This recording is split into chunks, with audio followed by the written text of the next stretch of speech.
Welcome back, gang, to another episode of the Samsara Report. Today, we're going to be continuing our conversation on collective consciousness, how that appears to us, maybe some of the information that we've encountered that gives us a sense of what that looks like.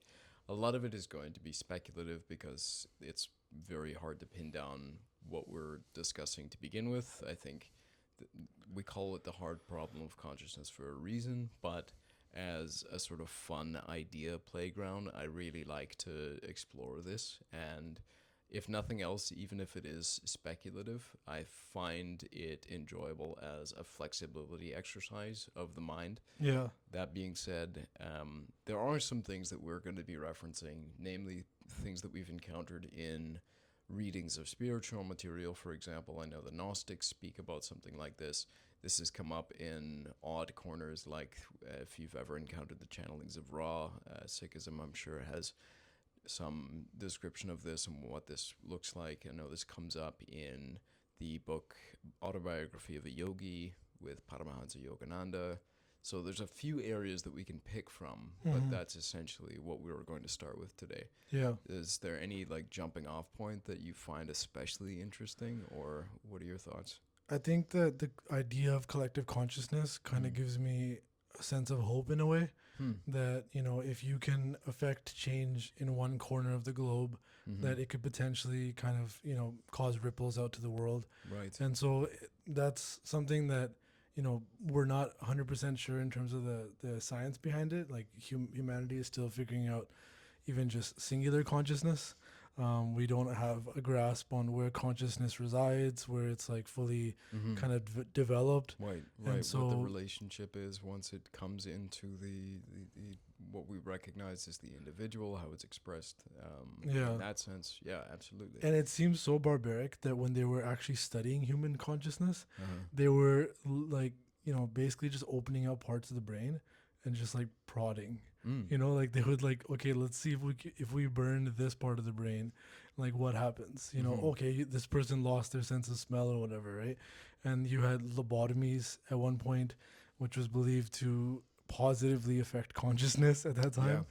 And so we've obviously come a ways since then, but that's one thing that was astounding to me was we always I always look at neurochemistry and neurosurgery as something that must be so involved, and obviously it requires some of the best scoring on LSATs and all these kind of standardized tests to actually get into a program like in neurosurgery or neuro. And our understanding of it, I always expected that individuals who are performing these type of really intricate surgeries, that they must be insanely knowledgeable and understand everything about the brain and everything about consciousness.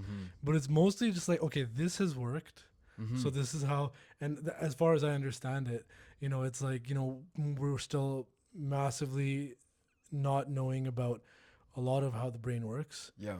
And I agree with you, and I find that that's a really good reason why, regardless of the position and however long you've been in a position of humility, to me is one that is essential to this. I remember listening to, I can't remember, it was a clip of a podcast where two physicists were speaking, one who's more of a sort of a pop science communicator figure. I don't know what his name was.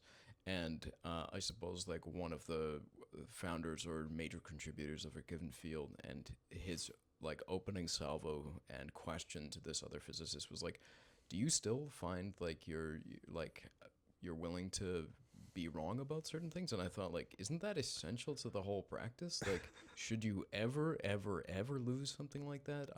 But anyway, that's why I agree, and that's what's so interesting to me when I listen to neuroscientists speak about their work. It's the same feeling when you start as a first year in psychology, like I did. Yeah. You do kind of come in with, obviously, your own impressions, and mine was that we were a lot further ahead in our understanding of what we are and how this functions than we actually are. Exactly. And you're right, a lot of it is based on just tweaking things and recognizing patterns, but also recognizing that we're limited in our ability to understand and recognize how these patterns function. It's so interesting to me to listen to figures like, he's a biologist, Michael Levin, for example, describe so much of his work in biology is trying to break out of the existing models that we have to understand things, because Yeah. really those, as much as they might help us to get further in a field, they can limit us severely, and especially in ways that we don't recognize. But Yeah. um, I've especially given that medical science isn't easy, like you studied this too, that even when you do have like a physical substrate that you're looking at to try to determine an illness, Mm-hmm. it's incredibly difficult. Obvious examples being we don't have cures for many of the diseases that exist today. Yeah. And that's when you can see like physical symptoms being expressed in the body and things like that. Absolutely. And psychologically, consciously, we don't have necessarily those things to look at. We might be able to look at behaviors, and that was, of course, Sam Harris's point, was that if your personality changes according to brain damage, how can we say that the personality or the soul is expressed through the mind, through the heart, through the body? How can it be so malleable then? Yeah, and obviously we'll circle back around to collective consciousness, but I feel like covering consciousness itself is definitely a necessary part of this conversation. The fact that I was talking to my dad about this the other day, that he kind of randomly ended up mentioning the concept of astral projection, like not using that terminology, but just saying that that there is this kind of ability that sadhus and people in our culture have expressed as the ability to kind of leave one's body and to see it from a third person. And my brother actually chimed in, and he's like, there was actually government programs where there, and I didn't know that he was like kind of read into that, right? And so he talked a little bit about MK Ultra, about Project Operation Looking Glass and stuff. Right. I talked about Looking Glass, and he talked about MK Ultra, but that was an interesting thing for him to kind of bring up, and we ended up having a conversation just about, if somebody's in front of you, we've seen individuals that are paraplegics, quadriplegics, not in person, but like, on TV or whatever. And you can imagine if somebody had their arms chopped off, they're still them, like their character, right? If they had their arms and legs chopped off, like still them as a character. If some people have up to here that they don't actually like have even the beginning of legs, and sometimes not a properly functioning bottom of the GI tract or reproductive system. And then that person is still arguably themselves. And then it's like, okay, then we can imagine that if you replace the digestive system and the lungs, that you could even bring it up to here. And it's like, okay, then is consciousness residing in the head? Right. Like, and because we don't actually know where it is, and there's been kind of these conversations about the stomach being like the second brain, right? Right. And yeah, it obviously, just like the heart and so many other areas of the body, has its own collection of neurons. The gut apparently sending more information to the brain than the brain does to the gut. yeah, And then now we're also looking into things like how do people's personalities and decisions and behaviors seem to change as a result of a transplant of a heart or a liver or something. Accruing evidence for people's behaviors sort of coinciding with those of their transplant donor. yeah, And that is that's a trip. hard. That's hard to fathom. Yeah.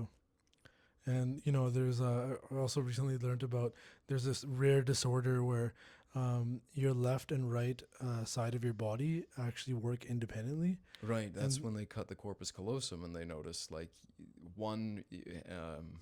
There's so many different areas, but one you can be buttoning up your shirt and the other hand is unbuttoning it. Yeah. Yeah. Like, and you're fighting against it, you Right. know? And both sides of the brain will have a perfectly reasonable sounding explanation for why it's doing what it's doing. Yeah. And then there's blind sight. Are you familiar with blind sight? No. So you can have cortical blindness. So it looks like information is not going from your visual system into the brain. And yet, for example, if something is in your left hemisphere where you supposedly have this kind of cortical blindness, your hand might reach out and be able to manipulate something when you physically feel like you can't see something. There's no visual information. And yet, somebody's manipulating, it's a cup or something like that they can't see, quote unquote. It's not registering there, but the body nevertheless seems to be able to know how to operate things. So, I think the more you go down this rabbit hole, the takeaway is the more it is that we recognize we don't understand Absolutely. about how all of these pieces work. So, what I still like about the topics, though, like so many other facets of language, I used to say this when I was in hospice, working there, that language is useful right up until it's necessary. And Hmm. for some of the most important things, we don't have ways of communicating about them. Yeah. You know, that's when we start to turn to things like high art, etc., poetry, Yeah, in some even ways. language, right? Linguistics, like they have a limitation to them. You Yeah. know, there's different religions and different languages in the world Mm-hmm. that actually have a very different perspective on how they approach, Naturally. yeah. And so you have different dynamics, and you have like kind of certain things that can be explained in one culture or one Mm-hmm. language that is very difficult to explain in another. Yeah. And that Lost in actually translation. makes it kind of throws like a little bit of a difficulty in the in imagining collective consciousness, Mm-hmm. because if you have different perception of reality, Mm-hmm. then how are things able to cross over, kind of thing. Right. Yeah. In that sense, it's almost like to build a kind of lingua franca between these two ways of knowing, ways of seeing. Yeah, The fact that there's any understanding at all becomes the exception and not the rule. yeah, That really is still amazing to me, right? Because perception of time, the number of seasons, the number of brains, or the number of hearts contributing to the makeup of the self, where the seat of the soul might lie. All of these different conceptions, hmm, having such vastly different meanings, have evolved in such vastly different settings. Yeah, the crossovers are what become bizarre at that point. yeah, So it's so hard to know what to make of it. But again, back to language, what I like about it is that I think understood properly, you recognize anything offering utility has a disadvantage contained in it, and vice versa. Um, as much as language enables you to engage, it limits you severely in ways that you probably don't even recognize. yeah, Because generally speaking, we know by contrast. We know hmm, what something is because we know what it isn't. Um, there's a bunch of weird paradoxes in there, but we don't quite have that for things lacking language. hmm, For something lacking that, we turn to things like feelings, but it starts to get really slippery then it's very hard to communicate with each other. yeah, Um, but I like it because it's like a signpost, it's a guide, it's a map, yeah, for at least the direction that things appear to be coming from or moving in. yeah, So we can start to approach it that way. And I think that's a really good preamble to then enter into our discussion on what collective consciousness means. Because there's so many undefined parts that make it up. But as long as we appreciate that it's general, that these are guideposts, I think it's okay to start to begin to talk about this, yeah, because it has that caveat that we don't understand the fundamental part, so it might change, but at least we can work with what we have here. absolutely. Mm-hmm. Yeah, it's I'm imagining the kind of capacity of the human brain Mm-hmm. and how we've limited it based on this kind of structure that we currently have. I was thinking about we've talked about Project Looking Glass a lot. Was there ever discussion about people projecting themselves into another person's body? I never actually saw that come up I in never my saw that ever readings. come up. But just to for anyone who's not familiar with Project Looking Glass, would you mind giving like a brief I think you might description? be better suited to do so. I'm not sure, but I can give a really general overview with the caveat that it's always better to look into this if you're interested. But there were a number of projects, and there was a lot of funding. I don't remember exactly how much, but it was in the several million at least, Hmm. into trying to determine whether or not it was possible for people to astral project. And this was done by the CIA and the military because if it was possible, it's an obvious advantage that you might have somebody give you intel on the inside of a Russian base, Yeah. or the certain stages of a project of a given military operation by an enemy, etc. So in a way it was like the kind of like astral projection / consciousness race that was going on sort Hmm. of during the Cold War era. Basically anyone looking for any kind of a foothold. Meanwhile, like there's so many other factors that were contributing at the same time. America's kind of starting to look into things like super soldiers, and there's a few scientists. Richard Allen, he went by Richard Allen Magus, but Richard Allen Miller was his name, right? Magus is sort of his like Freemason moniker. Interesting. But he was one of these people that was looking into these things, and back then I think there was a lot more flexibility into looking into things like pseudopsychology and parapsychology and pseudoscience. Yeah. Not quite knowing where the boundaries were yet, and so having funding to look into these things, finding things that I think were probably difficult and probably not at all repeatable experiments. But at least suggesting areas where American military might start to develop an edge, Qigong, martial arts, incorporating breathing techniques into training, etc. Looking into supplements like there's various mushrooms that have interesting qualities, not consciousness altering, but Rishi, Chaga, there was another lion's one. mane. There was another one. It's very unique. Cordyceps? Cordyceps sinensis, I think, was the name.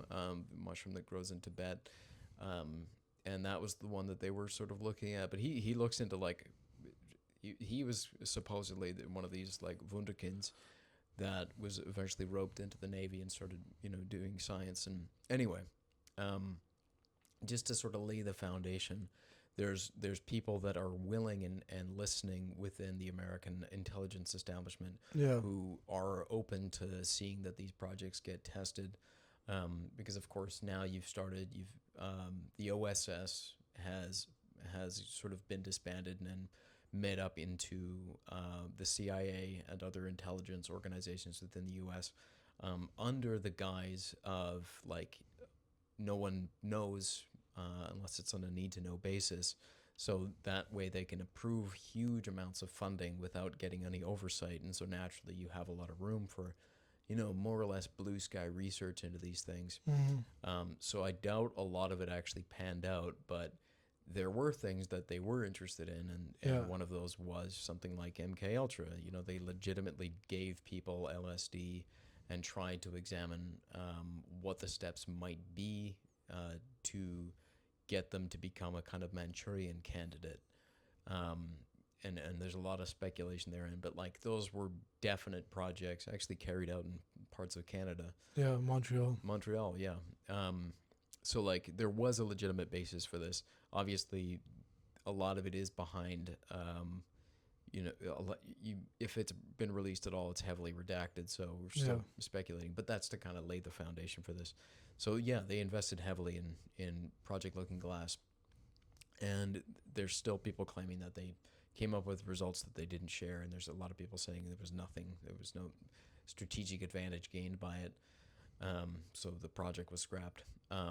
But still, anyways, back to the conversation we were having about the collective consciousness and what that means. No, I don't think there was ever looking into the idea of somebody getting into somebody's body. Yeah, and I mean a form of essentially channeling or opposite of channeling, right? You're projecting your own consciousness, and the thing is, as far as I saw from any documents that were released about Looking Glass and the individuals that were actually being tested on, they were there wasn't a time delay where it's okay, we need you to try to check out this area of the Siberian forest or whatever, right? And it's okay, that's going to take me longer to get there than it will if I want to go to somewhere in the States. So it's kind of instantaneous or comparable in terms of the time, right? The speed of thought. Yeah, so it's the the consciousness as we perceive it is kind of omnipresent in a way, and you're just kind of tapping into a different space, not necessarily physically traveling like Ace Ventura did during the Alrighty Then meditation, right? So it's you actually can perceive that it's because it's instantaneous that there's this hyper connectivity that you're tapping into. Right. And so looking at that though, and never seeing that there was ever mention of, what I guess in some cultures would be called possession, projecting your consciousness into another person's body. But they were able to do experiments where they were astral projecting into particular rooms. Yeah. And so they would see occupants in the rooms, other people. And so that's kind of peculiar that was never, or maybe it just wasn't mentioned in the briefings that we read or whatever.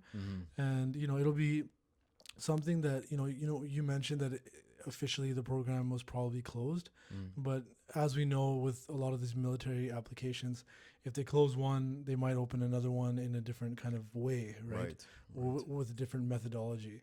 Yeah, it's very we get into very speculative conversation about this, but Yeah. I mean, if there's any utility to it, anything repeatable, I'm sure it was followed up on some level. That being said, like I'm reading a book now about World War I, which obviously doesn't bear a whole lot on this, but I can imagine too just some of the examples it describes around the British military sort of playing in the Middle East and the establishment of Palestine as what would later become Israel. And it's looking at sort of the planning efforts and some of the work done by T.E. Lawrence, right? I'm so fascinated by his story. He goes from this like bookish kid in Britain to being promoted up to major within the British military. Wow. And he basically gets his foot in the door because he's an academic. He's studied heavily. He understands the dialects, the interrelationship of the tribes within various aspects of the Ottoman Empire, now the Middle East, Syria, Damascus, and he is basically giving intel on the basis of his academic work. But the British higher ups that he's reporting this to when he's a civilian at this time, basically they're not willing to accept his word given that he's not in uniform. So they slap him in a uniform, basically to legitimize the process for themselves.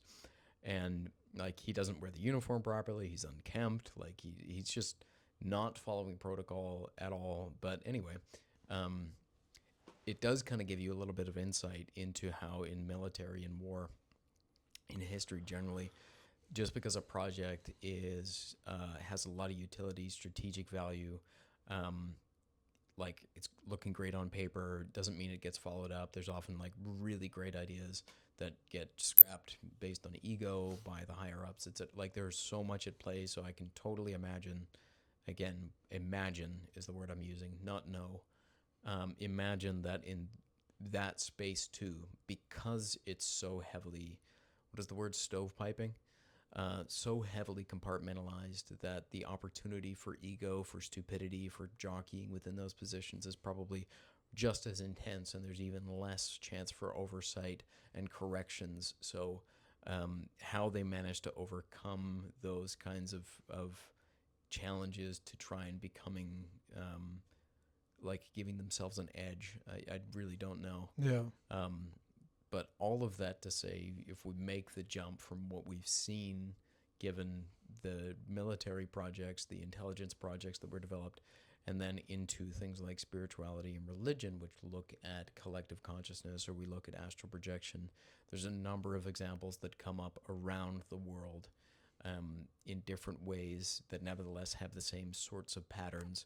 So, dream time, for example, in Australia and in South American tribes, wherein the shamans of things like the Shipibo, they would apparently take for granted, these shamans, that dream travel was something that was done. This was how shamans apparently communicate with one another from, sometimes like many dozens or even hundreds of miles from other shamans. They would meet them in their dreams. They would relay information. They would get information. There's even, dream warfare that goes on between these shamans. There's obviously many other traditions. I don't think you and I have ever actually talked about what Sikhism views in terms of collective consciousness or astral projection along these lines. Does it have like terms that are like close to that at least?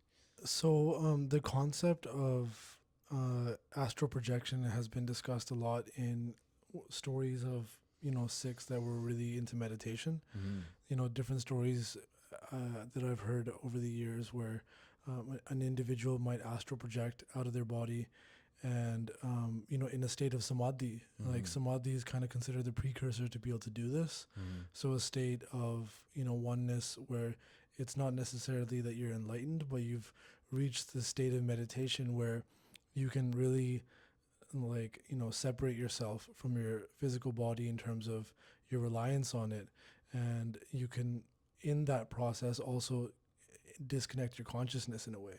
Mm. And so Sikhism, has these stories where people, they left their bodies, and then their families would come home, Mm-hmm. or somebody would come and visit them, and they would think that they were dead because they had no vitals, and so their kind of basic bodily functions were no longer operating. That kind of autonomic breathing, or their pulse or whatever, it wasn't normal. Mm. So they would sometimes cremate the body, right, or have like a funeral, and then there's like these stories kind of talked about. But I think that one of the things that I've always loved about Sikhism is that we don't consider ourselves to be the only path. Mm-hmm. We consider it that all paths have the potential to reach the same destination, whether you want to call that enlightenment or Mm-hmm. heaven or whatever it is. But the concept, being that, all these different paths have the ability. Mm-hmm. And so as a result, I think it opens up more to these type of, these type of interconnectivities and collective consciousness kind of communication, because you're not limiting others or yourself. You're kind of already in a state of believing that we're more alike than we are different. Mm-hmm. And Mm-hmm. so on specifically collective consciousness, it's also discussed that the environment for mass change in a population Mm-hmm. is something that has been discussed. That, if you've ever made yogurt, or you've seen how yogurt is made, we make dahi a lot in our culture. And so you kind of warm up milk and lightly pasteurize it in a way, just kind of killing off some of the bacteria. And then once it's warmed up, you put like a drop of, previously made yogurt, like a starter essentially. Right. You can put like a drop or a teaspoon, and then you kind of wrap it up like the entire vessel, and you can store it in like a. In, oh, that was probably a fire alarm test. Oh. Uh, Good without timing. without any any warning. So yeah, like basically being that. Sorry, We're talking about making yogurt. yeah. The So analogy. essentially that, yeah, like you can kind of put like a little small drop or a little bit of starter, Mm-hmm. and it'll allow you to actually turn the entirety of it into yogurt. And so the concept that's kind of talked about in Sikhism is Khalsa Raj, which is that the Khalsa will kind of occupy the majority of the world, but it's not discussed in a way that like is similar to like Genghis Khan's army kind of, expanding their reach. Right. Rather, it's that like the environment will be such that this path, which is described as the path of the Khalsa, will make sense to a greater population and to the mass population. And so the idea is, we first have to create this environment that is similar to like that pasteurized milk, to be able to drop a starter or start a meditation that will just exponentiate. And so it's interesting, we talk about political things that, right now in Punjab and around the world, there's this kind of separatist movement.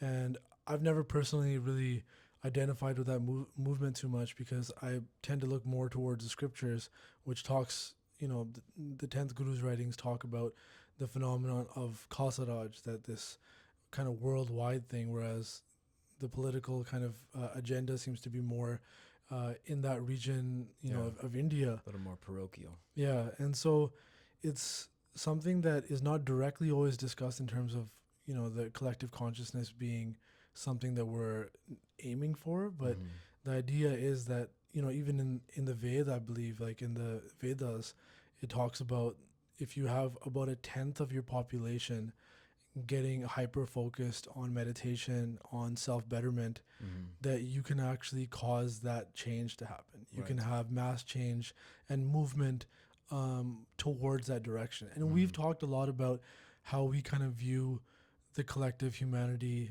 in terms of our maturity level.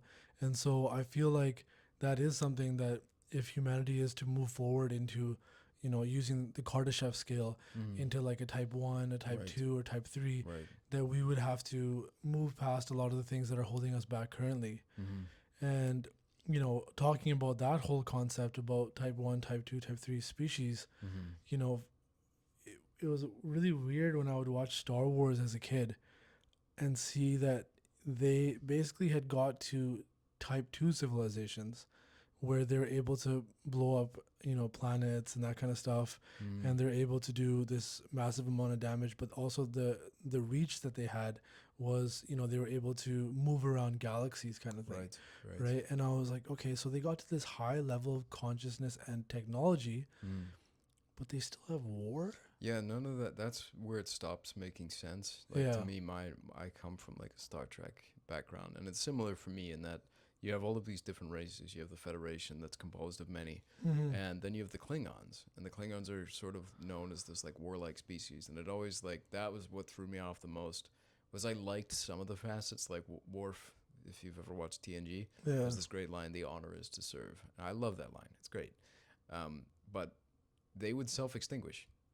You can't have something that's that internally fractured, Yeah. constantly warring, getting to that stage. I mean, maybe, I don't know. I don't know. Maybe in the universe there is an example of one that has warred its way out of that like initial stage and moved into a type 1 and type 2, but that was like the one that didn't make any sense to me. Yeah. And that's kind of actually what bothered me about Star Wars too, Yeah. was that yes, yeah, they moved to type 1, type 2, and there's so much room to examine what consciousness would look like, what level of harmony would be required to hold what you've achieved. Mm-hmm. And it just never quite made sense to me. It seemed, at least as like the movies have gone on further and further, that it's about as complicated as a Saturday morning cartoon. Yeah. And it just feels like a wasted opportunity to me. I hear you.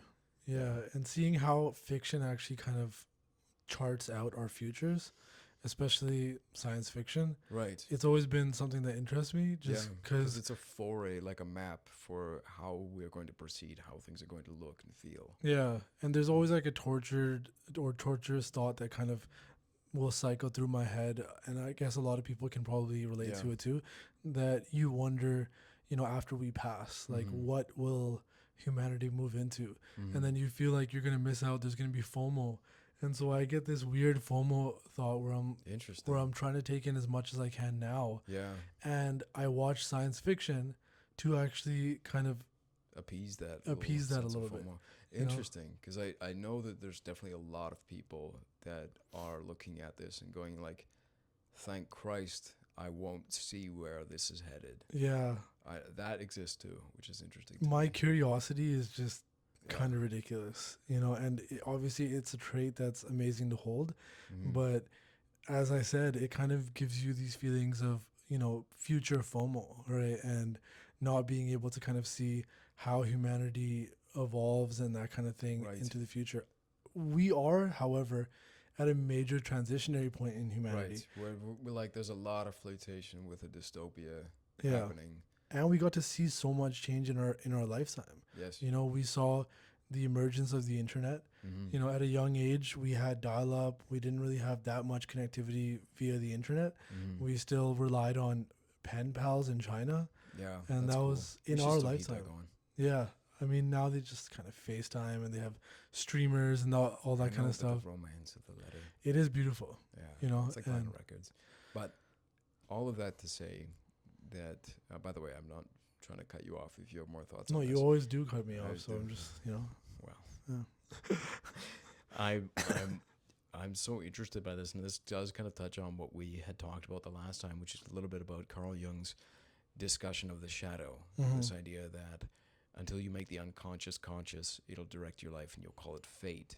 And back to the analogy of the creation of yogurt, it maybe many more people besides us have made this speculation that it could be that in that stage of the process, we are in the process of heating up the substrate, and all of the impurities are coming up to the surface. And that's what we're recognizing right now about this realization of all of this dystopic nonsense that's being created in our wake. The fact that we have the most sophisticated technology that we've ever had, and we've also spent so much time and energy and the use of that technology in the development of warfare, in the development of things that feed our base instincts and so on. Just things that feel like they are not consistent with what we would imagine a wise civilization would do. And perhaps that is this sort of expression of the collective shadow. And it's everything that we don't want to consciously recognize is being externalized, and we are recognizing it as only that. We don't think of it as being something that we might possibly have expressed, in the same way that we mentioned at the very beginning, that whatever you might do as an individual can have an effect on the whole, a kind of butterfly effect for your consciousness. So too, it might be possible, for the negative expression of this. Whatever trauma you don't feel capable or feel willing to acknowledge and process, that's going to be visited out. Maybe it's in something as small as not smiling or acknowledging somebody properly in a small instance in the grocery store, and that then cascades into how they then treat their family, and it snowballs. It's hard to say how these things manifest. Yeah. But I'm very curious about how that looks, and I entertain that not as a kind of like self-flagellation or as just like a depressive game, but because I think, okay, maybe there is actually some utility in the recognition of how ugly things are getting. Maybe it's not just kind of, torture porn, studying the news cycle and seeing things seemingly get worse and worse and worse across more and more and more spheres. Maybe the upshot is, if that's being expressed, if I'm seeing it, maybe that means it's not going to be perpetuated further. Maybe my recognition is actually what's going to discontinue the cycle. So that would be my optimistic take, also reserving with a little bit of humility, I hope, the recognition that I can't know what this thing looks like fully, that it's going to keep evolving in ways that I don't recognize. Yeah.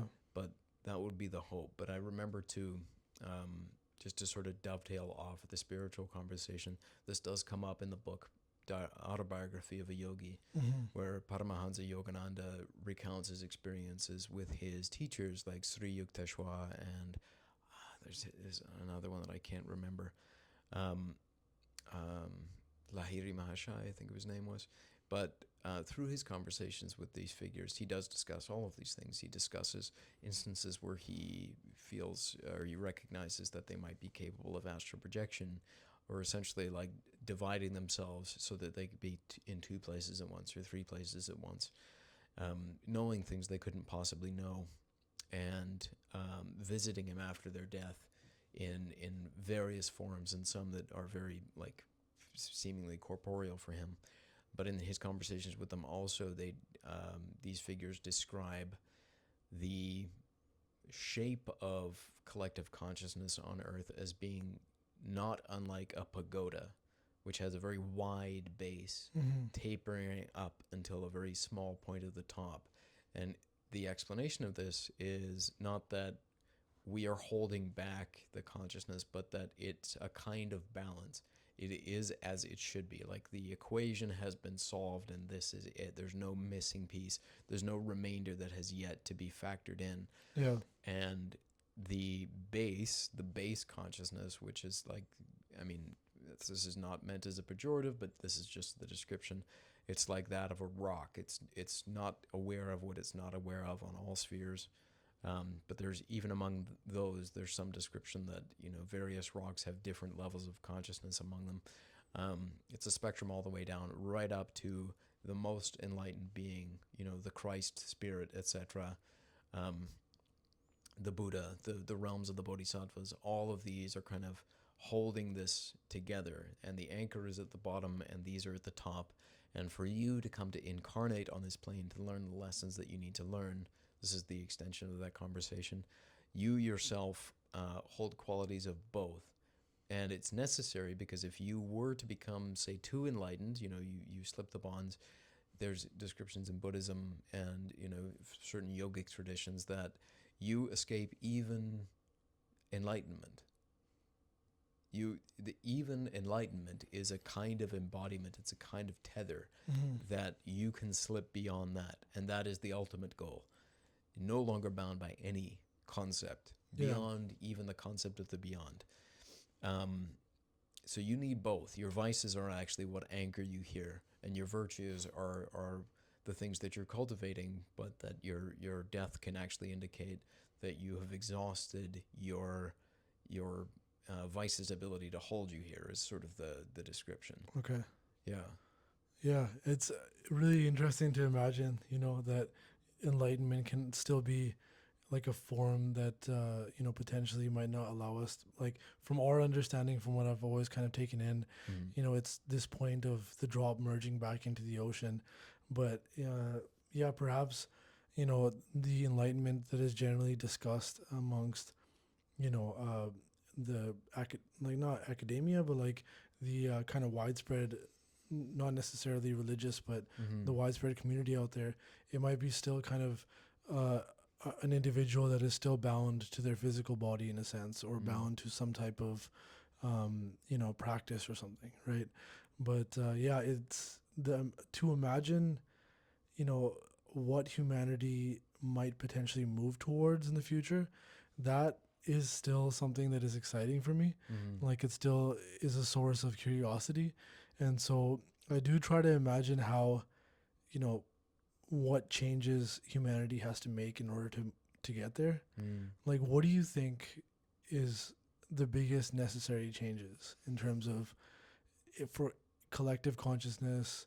There's always going to be outliers. There's going to be uncontacted tribes. There's going to be, and groups that are not necessarily tied into the interconnectivity that we have with the internet and whatnot.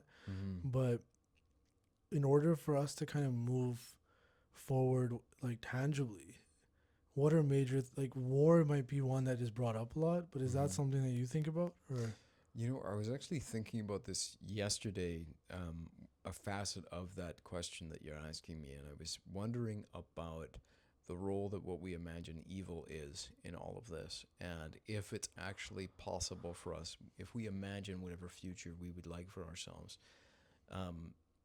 to get there by completely eliminating that piece, if it were possible. yeah, Whatever we imagine to fill the description of a word like evil.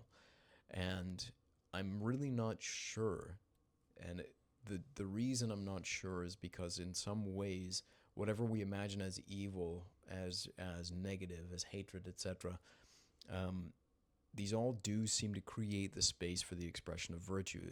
In other words, to me, it's almost like they are intimately connected. It's a circle. What we view as the highest and the lowest, or they require one another to be extant at all. So it's hard for me to imagine, and in some ways, my reading and my listening of a lot of the material that I've engaged with spiritually, largely Buddhism comes up a lot. It's not that you fight against evil and you prevail as the light, as the positive, angelic figure. It's that you recognize the ultimate futility of that game itself, and you give up the fight, and you step fully into love, which is the embrace of all, which in some ways is the full expression of wisdom. It's the recognition that it's all the same thing. However it's expressing itself, it's the same thing fundamentally. Just like the description of reaching enlightenment, ayahuasca said something very similar to me, which was this notion that all paths lead to the same place. You change depending on which paths you take, but all paths lead to the same place. Wow. So in some ways that does seem to be what's at stake here. It's the dropping of whatever is contributing to this continual dynamic. So in some ways, to me, it seems like the requirement, if you want to do this in a way that is the least harmful to others, it's rather than allowing your shadow to be expressed outwards into the collective that we recognize as war, as suffering, as famine, etc., it's to go inwardly there's many practices. Every tradition in the world has some form of their, going and fasting, going on a vision quest, the sun dance, um, ayahuasca ceremonies. All of these things are in some sense extreme, but they are all an attempt, a ritual at the kind of privation of whatever is tickling your senses and allowing you to go beyond that and into what is more fundamental to you. It's frightening. It's going into the deep ocean of the self, Mm-hmm. and wondering as you're dropping further down if there are leviathans there, and confronting those that appear.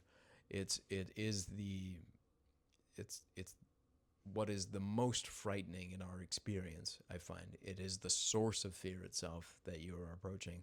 And I know for me, when I've done this with various meditations and psychedelic experiences, it has been far and away the most difficult thing I've ever done. Holding myself together and not losing my mind, trying to get closer to the source of this such that I can understand it and hopefully be free of it, but ultimately recognizing that the wish to push away from it is ultimately why it's behaving the way it is and the way it's expressing itself in my life. So I don't know. It's not something you could ever prescribe to others because it is that painful. Yeah. People, it's a voluntary experience all the way through. But I do imagine that going through it individually rather than allowing it to be expressed in the collective is what would be necessary for us to get to whatever idealized future you imagine. For me, it's something closer to Star Trek because at least when I watched something like TNG, it always looked like, as much as there was a bunch of wacky shit going on, it still looked like a future I wouldn't mind occupying because all of their superficial differences were no longer important. What was important were their values, the character that they expressed themselves through, and the use of the technology and their abilities to explore inner and outer space and to expand the limits of what we imagine science and art to be through curiosity, through exploration, and holding your virtues, which in the more platonic sense is that each emotion has contained within it vices and virtues, and the exact position along the spectrum of how much or how little it's expressed within a given scenario Mm-hmm. is the difference between whether it's a virtue or a vice. That was how they seem to hold it. Picard's a good example of that. He has all of these responsibilities. He has so many opportunities to delegate an important task, and he's still willing to put himself at risk, even though he's like a linchpin in a given operation, for example. And every other cast member and every other character on the show does a similar thing. They all face an aspect of themselves in order to put a greater value before them. So You that's said going inward on the show too. Like, was that something that they explored in the series? Was like, um, consciousness and a little bit. They don't. It's more so like the outer experience, but there are episodes that focus a lot more on the inner work going Okay. on, and I mean, there's many dynamics. Like, um, the good character for this is kind of like Data. Ironically, he's kind of the Pinocchio character who's not human, and he's constantly exploring what it means. And so his being external to being a human is kind of a nice juxtaposition for every other character to describe what it means to be a human. And so that's kind of their interplay. and Spock was like half human, right? Yeah, half human, half Vulcan, so he's supposed to be logical, but yeah, he was kind of a nice collection of that. I never really watched the old ones, to be honest. Okay. Yeah, Well, you just watched the Next Generation. yeah, TNG and DS9. I actually feel like I should go and watch the series just because of, you know, the praise that I've heard around like the storytelling It's and it's fun. I would plug it on the like. There's some very kooky and stupid episodes, and some of it's really outdated. But apologies for that edit there. I just had to take a quick pause here. But yeah, we were talking about TNG, right? we were talking about TNG. Yeah. We can maybe end on a plug for it, just because if you're looking for something that isn't like that feels safe to watch, like it became like my comfort show, so Oh, wow. it might be for others. You rewatch it like quite a bit? I've rewatched it. Well, not since it's been a minute, but like when I discovered it, I did rewatch it a lot, and it was like my comfort show for quite a while, Wow. and still is if I return to it, I'm sure. But what I liked about it was, if you watch the behind the scenes, you find out that the cast loved each other so much, and they laughed on set so often that one of the directors actually threatened to quit based on how much like they were enjoying themselves. And I do feel like when you watch the show, you can feel that translated. Wow. You can feel like they actually really enjoy the dynamic. Wow. But the second is like for the lack of funding that they had, and for how like hokey a lot of the sets and the character design and all that The look. costumes and everything. Yeah. I feel like they recognized how that like wasn't up to snuff, and they made up for it by really good writing and acting, right? Yeah, Like, oh, yeah. As far as I've heard. yeah, Picard and Jonathan Frakes Yeah. and Brett Spiner and the whole gang, like they do a great job of portraying the characters, and it's just like some of them are just really fun and interesting ideas. I don't want to like ruin any, but one, for example, is of the crew encounters a probe that has a flash goes off, and one of the crew members is knocked out, and when he comes to, his IQ starts shooting up into like the 2500 range, and he becomes so intelligent and so capable that he starts to basically like lose touch with the crew. But meanwhile, he's also performing some of these amazing things that they're not capable of doing. And eventually he routes himself into the computer and starts to manipulate how the ship actually moves through space. And they arrive at the center of a galaxy, and this would spoil the whole episode, but like there's a reason why it's done, and it's for curiosity and exploration, and it's a really happy ending, and it's a really cool ending. Wow. But like that's kind of how that goes, and just like as a fun play of ideas, I really, really enjoyed that. And it's still got that kind of 90s feel of like of after school specials. So like really wholesome, but not in a cheap, like we haven't thought this through kind of way. Yeah. That's one of the reasons I liked it, is it felt like a world I wouldn't mind occupying, rather than something like, I don't know, like a Handmaid's Tale kind of world that just feels like, whoa, wow, everything is shit and it's only going to get worse. You know, Have you read the book or watched the series? I've read some of Margaret Atwood's books. Like I really liked Oryx and Crake. Yeah. Great book, but it's not a world you'd want to occupy. Yeah. It's a nightmare. My wife actually talks about the series, the Netflix series, and how, it just kind of pulls the hope and optimism out of you a little bit. Right? Totally. Yeah, like I can't understand watching Black Mirror because the same reason. I just feel like, wow, Have you watched? what a nightmare. You haven't watched it at all. I've seen episodes of Black Mirror for sure. We're rewatching it now. How are you guys And doing a lot of it talks about consciousness for sure too. Right? I know they explore like expressions of consciousness through technology. I said consciousness funny there, but yeah, no, I just couldn't stand it. It just bothered me so much that I get this feeling like we're all in a maze, in a labyrinth, and we're trying to find our way out. And Black Mirror is it's a well put together show, but it's an exploration of what it would be like to hit a civilizational dead end and never find our way out. And man, I just don't have the stamina for it. Yeah, it's one episode especially just makes you feel really pessimistic about the future. It's I won't go into too much, but it's basically just kind of showing that people are forget like a 9-to-5 job in an office. It's basically your job is just cycling on a bike, and I guess it's producing energy, and you just have unlimited entertainment in front of you on the screen. And so it kind of plays on that quite a bit.